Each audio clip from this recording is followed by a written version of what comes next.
befall him, came forward and said to them, "Whom do you seek?" They answered him, "Jesus of Nazareth." Jesus said to them, "I am he." Judas, who betrayed him, was standing with them. When he said to them, "I am he," they drew back and fell to the ground. Again he asked them, "Whom do you seek?" And they said, "Jesus of Nazareth." Jesus answered, "I told you that I am he. So, if you seek me, let these men go." This was to fulfill the word which he had spoken, "I did not lose a single one of those whom you gave me." Then Simon Peter, having a sword, drew it and struck the high priest's slave and cut off his right ear. The slave's name was Malchus. Jesus said to Peter, "Put your sword into its sheath. Shall I not drink the cup which the Father has given me?"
So the band of soldiers and their captain and the officers of the Judean authorities seized Jesus and bound him. First they led him to Annas, for he was the father-in-law of Caiaphas, who was the high priest that year. It was Caiaphas who had given counsel to the religious authorities that it was expedient that one man should die for the people.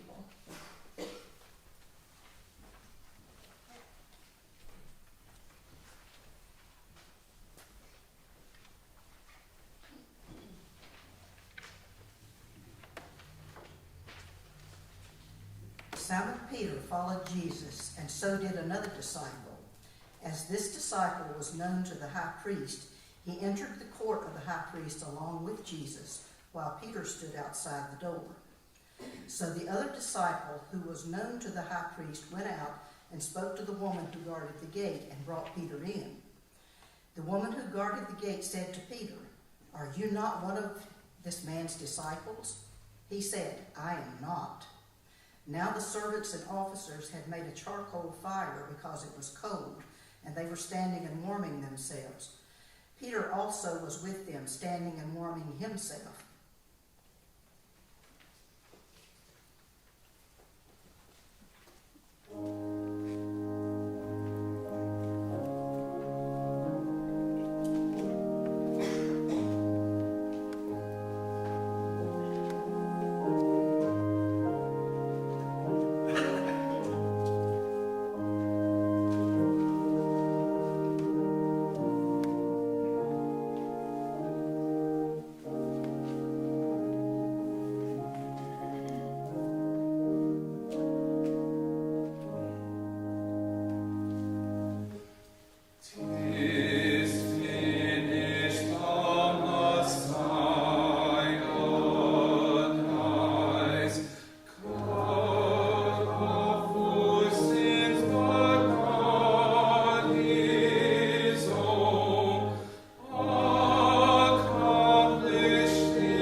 high priest then questioned Jesus about his disciples and his teaching.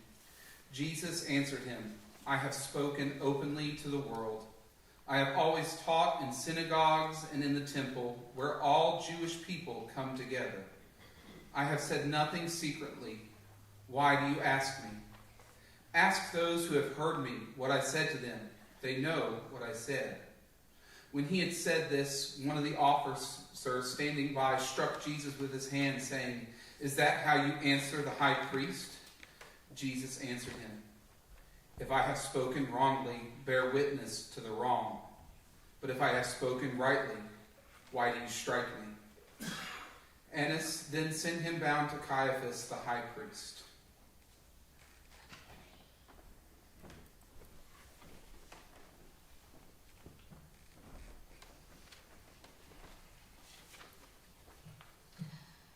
Now Simon Peter was standing and warming himself. They said to him, "Are you not also one of his disciples?" He denied it and said, "I am not." One of the servants of the high priest, a kinsman of the man whose ear Peter had cut off, asked, "Did I not see you in the garden with him?" Peter again denied it, and at once the cock crowed.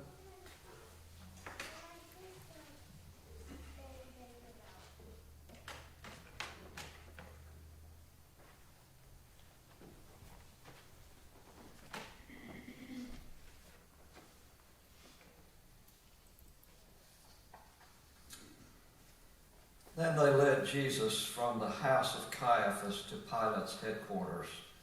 It was early. They themselves did not enter the headquarters, so that they might not be defiled, but might eat the Passover. So Pilate went out to them and said, "What accusation do you bring against this man?" They answered him, "If this man were not an evildoer, we would not have handed him over." Pilate said to them, "Take him yourselves and judge him by your own law." The religious authorities said to him, "It is not lawful for us to put any man to death." This was to fulfill the word which Jesus had spoken, to show by what means he was to die.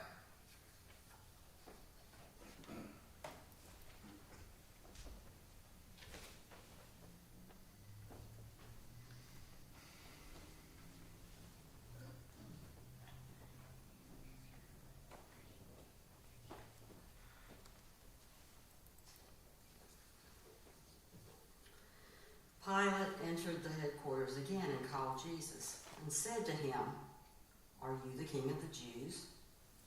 Jesus answered, "Do you say this of your own accord, or did others say it to you about me?" Pilate answered, "Am I a Jew? Your own nation and the chief priests have handed you over to me. What have you done?" Jesus answered, "My kingship is not of this world. If my kingship were of this world, my servants would fight, that I might not be handed over to the religious authorities. But my kingship is not from the world." Pilate said to him, "So you are a king?" Jesus answered, "You say that I am a king.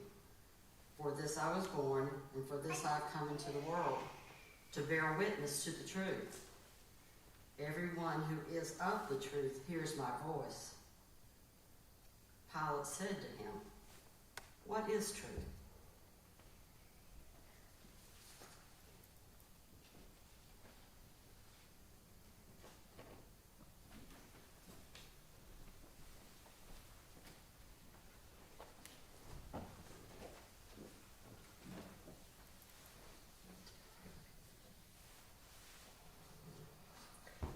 After Pilate had said this, he went to the religious authorities again and told them, "I find no crime in him.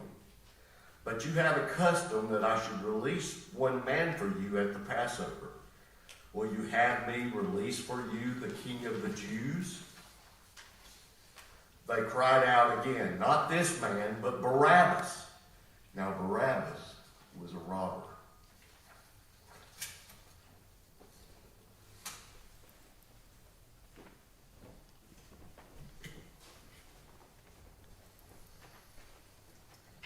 Then Pilate took Jesus and scourged him, and the soldiers platted a crown of thorns and put it on his head, and arrayed him in a purple robe. They came up to him, saying, "Hail, King of the Jews!" and struck them with their hands. Pilate went out again and said to them, "See, I am bringing him out to you, that you may know that I find no crime in him." So Jesus came out, wearing the crown of thorns and the purple robe. Pilate said to them, "Behold the man." When the chief priests and the officers saw him, they cried out, "Crucify him! Crucify him!" Pilate said to them, "Take him yourselves and crucify him, for I find no crime in him." The religious authorities answered him, "We have a law, and by that law he ought to die, because he has made himself the Son of God." When Pilate heard these words, he was the more afraid. He entered the headquarters again and said to Jesus, "Where are you from?" But Jesus gave no answer. Pilate therefore said to him, "You will not speak to me? Do you not know that I have the power to release you and the power to crucify you?" Jesus answered him, "You would have no power over me unless it had been given you from above. Therefore, he who delivered me to you has the greater sin."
This, Pilate sought to release him.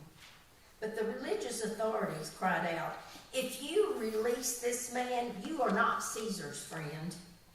Everyone who makes himself a king sets himself against Caesar." When Pilate heard these words, he brought Jesus out and sat down on the judgment seat at a place called the Pavement, and in Hebrew, Gabbatha. Now it was the day of preparation of the Passover. It was about the 6th hour. He said to the religious authorities, "Behold, your king." They cried out, "Away with him! Away with him! Crucify him!" Pilate said to them, "Shall I crucify your king?" The chief priests answered, "We have no king but Caesar." And they handed him over to them to be crucified.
So they took Jesus, and he went out, bearing his own cross, to the place they call the place of the skull, which in his Hebrew is called Golgotha.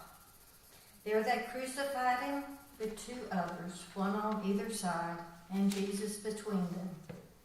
Pilate also wrote a title and put it on the cross. It read, Jesus of Nazareth, the King of the Jews. Many of the Judeans read this title, for the place where Jesus was crucified was near the city, and it was written in Hebrew, in Latin, and in Greek. The Jewish priests then said to Pilate, "Do not write the King of the Jews." But this man said, "I am the King of the Jews." And Pilate answered, "What I have written, I have written."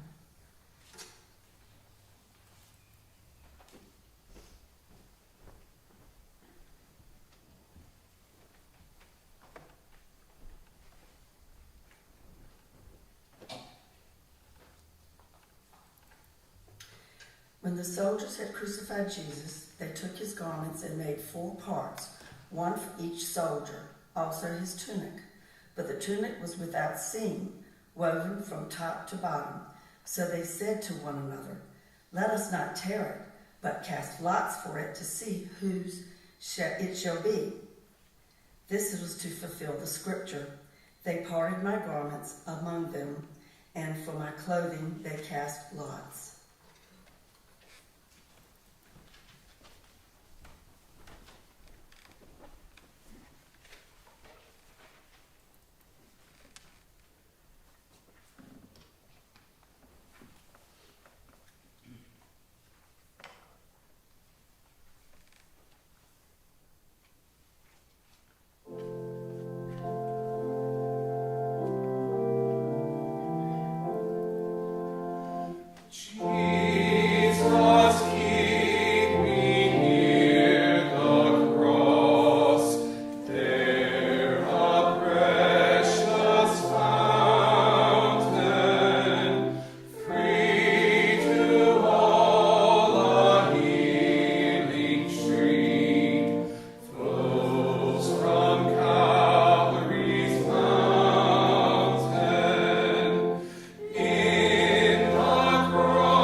So the soldiers did this. But standing by the cross of Jesus were his mother's sister, Mary, the wife of Clopas, and Mary Magdalene. And when Jesus saw his mother and saw the disciple whom he loved standing near, he said to his mother, "Woman, behold your son." Then he said to the disciple, "Behold your mother." And from that hour, the disciple took her to his own home.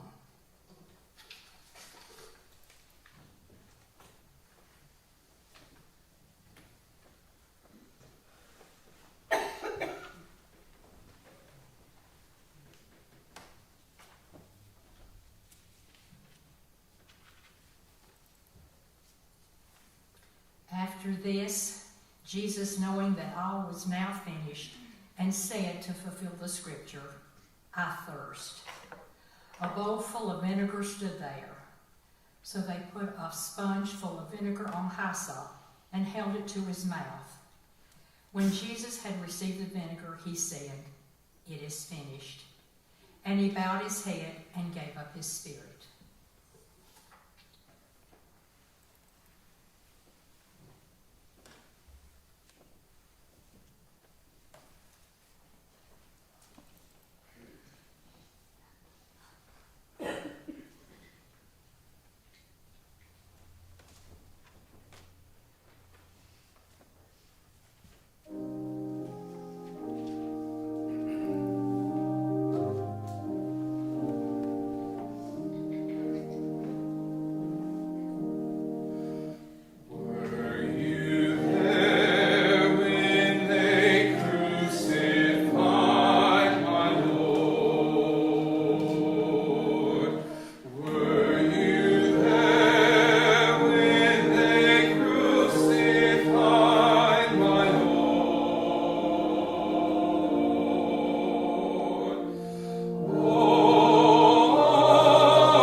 Since it was the day of preparation, in order to prevent the bodies from remaining on the cross on the Sabbath, for that Sabbath was a high day, the religious authorities asked Pilate that their legs might be broken and that they might be taken away.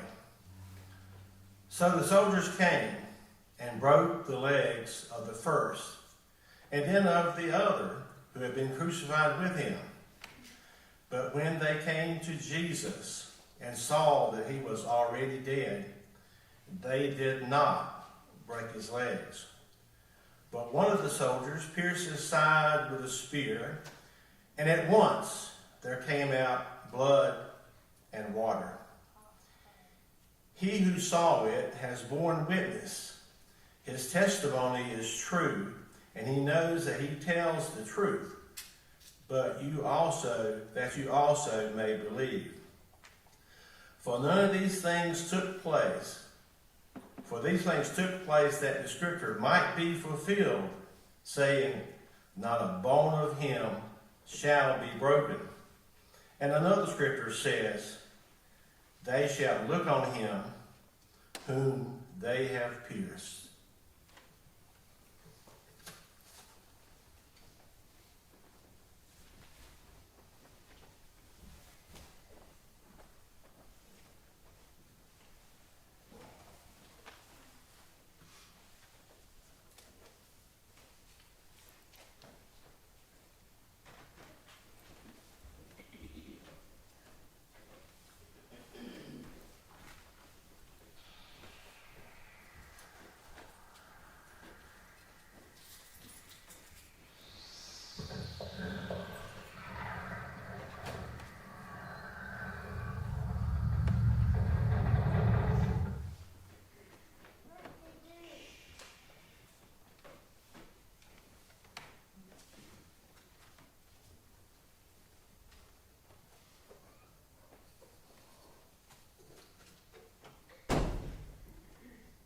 After this, Joseph of Arimathea, who was a disciple of Jesus, but secretly for fear of the religious authorities, asked Pilate that he might take away the body of Jesus, and Pilate gave him leave.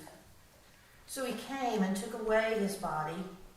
Nicodemus also, who had at first come to him by night, came bringing a mixture of myrrh and aloes, about 100 pounds weight. They took the body of Jesus and bound it in linen cloths with the spices, as is the burial custom of the Jews. Now in the place where he was crucified there was a garden, and in the garden a new tomb where no one had ever been laid. So because of the Jewish day of preparation, as the tomb was close at hand, they laid Jesus there.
Deacons, if you will rise as you are able for the benediction.